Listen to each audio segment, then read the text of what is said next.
তনুশ্রীকুণ্ড,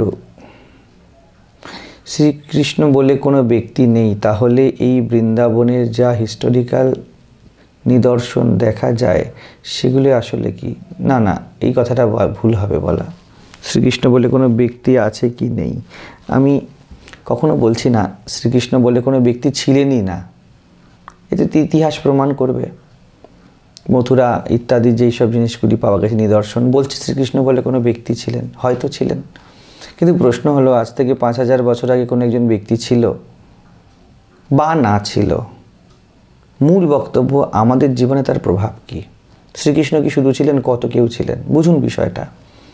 কংসও ছিল। এইগুলো তো পুরো একদম প্রচলিত খুব ফেমাস মুখ। এগুলো ছাড়াও প্রত্যেকে ছিলেন, নগরবাসী, মথুরাবাসী, বৃন্দাবনবাসী, সবাই তো ছিল। কি হবে জেনে? আমরা কৃষ্ণকে হিস্টোরিক্যাল মাত্র বানিয়েছি এবং তাকে ধার্মিক একটা কোনো রকমের একটা স্তম্ভ বানিয়ে রাখা হয়েছে। আমি শ্রীকৃষ্ণকে ওইভাবে দেখতে না করি, মানে আমি শ্রীকৃষ্ণকে শুধু ওইভাবে দেখতে না করি, তাহলে শ্রীকৃষ্ণ বলে কোনো ব্যক্তি নেই এই যখন কথাটি বলা হচ্ছে, এর অর্থ এই নয় আমি বলছি যে শ্রীকৃষ্ণ বলে ঐতিহাসিক কোনো ব্যক্তি আসেনি কখনো। হয়তো এসেছেন, ইতিহাস বলবে, হয়তো আসেননি, দাপর যুগ বলে কিছু ছিল কি না। এটা তো আমাদের জ্ঞান বুদ্ধির উপর নির্ভর করছে। যদি বলেন না আমাদের শাস্ত্রকাররাই সব দেখতে পেরেছে, বর্তমান বিজ্ঞান দেখতে পাচ্ছে না, তো ঠিক আছে, তাই, অসুবিধা কিছু নেই। যদি দেখতে না পাই আপনি কী করে কথা বলবেন? আপনাকে যদি কেউ এসে বলে আপনাকে প্রচণ্ড ভালোবাসে কিন্তু আমি এক বিন্দুও প্রমাণ করতে পারবো না, আপনি কি করবেন? হয়তো ভালোবাসে। ঠিক তেমনই আমি বলতে চাইছি শ্রীকৃষ্ণ ঐতিহাসিক ব্যক্তিত্ব কি ব্যক্তিত্ব নয়। যেমন রামচন্দ্রকে নিয়ে আজকাল খুব চলছে, এটা ছিল কি ছিল না। কেউ বলবে যে জিসাসের উপরেও আপনারা কোনো রকমের সন্দেহ জ্ঞাপন করেন না, মোহাম্মদের উপর সন্দেহ জ্ঞাপন করেন না, রামচন্দ্রের উপর সন্দেহ জ্ঞাপন করেন। এই দেখুন তার বংশানুক্রমিক বিভিন্ন তার প্রত্যেকটি পুরুষের নাম, এই ইক্ষ্বাকু বংশের পরে এই এলেন, এই এলেন, এই এলেন, তারপর রামচন্দ্র এলেন। আমি অবশ্যই সম্মান করছি যে ঠিক আছে হয়তো এলেন, কিন্তু রামচন্দ্রের জন্মে যাওয়া বা তিনি যজ্ঞ থেকে যজ্ঞের ফল ভাগ করে খেয়ে জন্মেছেন বা শ্রীকৃষ্ণ কারাগারে জন্মেছেন, খুব ভালো কথা, যাই জন্মাক। কিন্তু শ্রীকৃষ্ণের যে আমাদের জীবনে ইম্প্যাক্ট, সেটা ওইটা দিয়ে বিশেষ কিছু এসে যায় না। কেউ কারাগারে জন্মেছে, কেউ ঝুপড়িতে জন্মেছে, বর্তমানে জন্মাচ্ছে কত বস্তিতে সন্তানেরা, ঠিক আছে। কেউ মরতে মরতে বেঁচে গেছে। আমাদেরই একজন পরিচিত আছে, তাদের 2 ভাই জন্মেছিল, একজন মরে গেছে, একজন বেঁচে গেছে। তো সবারই তো জন্মের মধ্যে এমন কিছু না কিছু থাকতে পারে, কারো না কারোর আছে কিছু না কিছু। আমারই জন্মের মধ্যে কিছু কাহিনী বের করে ফেলা যেতে পারে। তো আমরা কাহিনীতে যখন ফাঁসছি, তখন আমি বলছি শ্রীকৃষ্ণ শুধুমাত্র ওইটুকুনি ব্যক্তি নন। তুমি কি গল্প কথায় ফাঁসছ? তিনি বকাসুর মেরেছেন, তিনি অঘাসুর মেরেছেন, তিনি পুতনা মেরেছেন, তো কি করবে? একটা পুলিশ কত এনকাউন্টার করছে, এবার কি করবে তাহলে তুমি? এইটুকুই কি শ্রীকৃষ্ণ? শ্রীকৃষ্ণের মূল যে জায়গাটি, সেটি হলো আমাদের নৈর্ব্যক্তিক সত্তা। তার দিকে শ্রীমদ্ ভগবদ্ গীতা বা শ্রীকৃষ্ণের পুরো জীবন গাঁথা।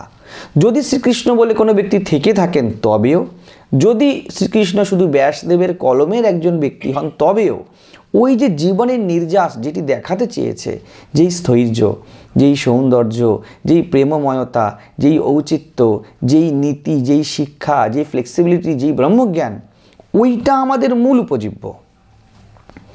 তো হিস্টোরিক্যাল নিদর্শনগুলো যারা আছে, সেটা আর্কিওলজিক্যাল ডিপার্টমেন্ট বলুক, সার্ভে করে বলুক যে কি আছে না আছে, আমার কোনো আপত্তি নেই। রামচন্দ্রের মন্দির ছিল, খুব ভালো কথা, সব ছিল।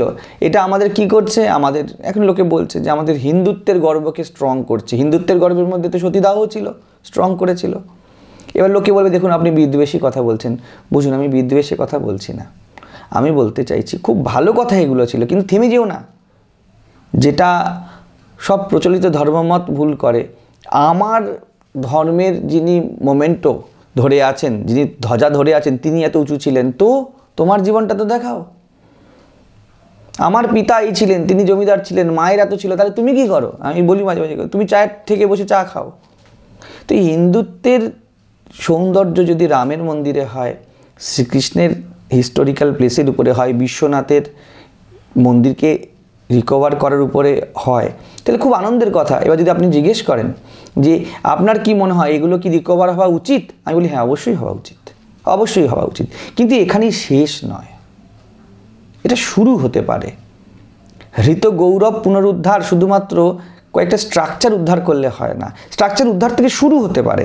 আপনারা যদি বলেন যে হ্যাঁ মহারাজ এটা শুরু হলো, আমি অবশ্যই সাদরে প্রণাম করে বলবো খুব ভালো কথা, এগিয়ে পড়ো।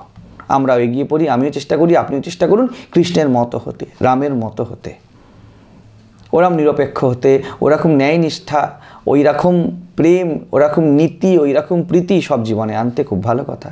তো কৃষ্ণ বলে যে কোনো ব্যক্তি নিয়ে এই কথা আমি বলিনি, আমি বলেছি আমাদের অত মাথা ব্যথা করার কারণ নেই যে কোনো একজন ব্যক্তি এসেছিলই কিনা, ওটা তো কোর্টে স্থূল প্রমাণ হয়। আধ্যাত্মের জগতে কিন্তু অন্তঃকরণ প্রমাণ, এই জন্য আত্মাকে স্বত প্রমাণ বলা হয়েছে। আপনি প্রমাণ কৃষ্ণ আছে কিনা, গীতাকে অনুসরণ করে দেখুন।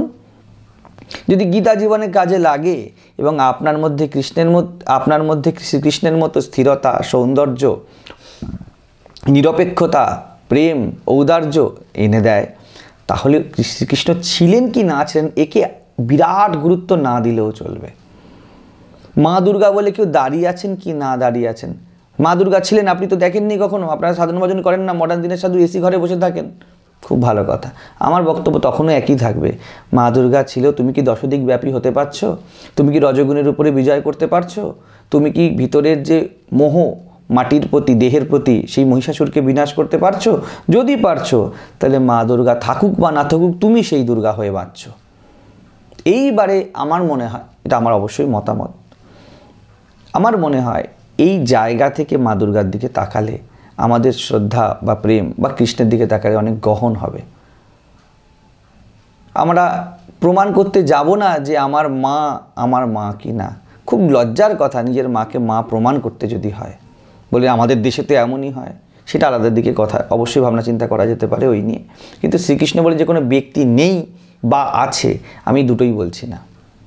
আমি এই কাজ আমাদের খুব সসম্মানে আমাদের ঐতিহাসিকবিদদের হাতে দেওয়া উচিত, এবং তারা যেটা বলছে এত অবধি মানবতার যে গবেষণা এগিয়েছে তার মধ্যে যা ফলাফল পাচ্ছে আমাদের সেটা নিয়ে চলা উচিত।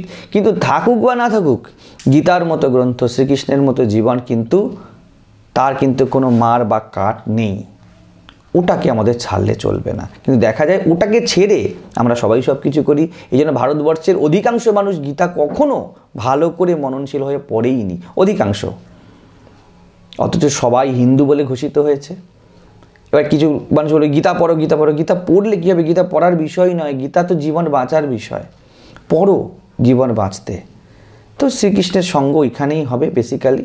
নিধুবনের কাহিনী, বাঁকে বিহারীর কাহিনী গল্প হিসাবে ঠিক আছে, কিন্তু আপনার যখন ঠ্যাং ভাঙে তখন কিন্তু তা আপনাকে তুলে দিতে পারে না। আপনার মধ্যে যখন ঈর্ষা, ক্ষোভ, লোভ আসে তখন শুধু কাহিনীতে কিন্তু আপনার চিড়ে ভিজবে না, আপনার সেই জীবন্ততা চাই, আপনার সেই সহজ ভাব চাই যেটা শ্রীকৃষ্ণ বেঁচেছিলেন। তো এই অর্থে আমি বলে থাকি যে শ্রীকৃষ্ণ কোনো ব্যক্তি নন, যেই জীবনটি উনি বেঁচেছেন ওটা কোনো ব্যক্তিগত জীবন নয়, ওই জীবনটা আপনার মধ্যে আমার মধ্যে সুপ্ত হয়ে আছে, ওটা বাঁচুন।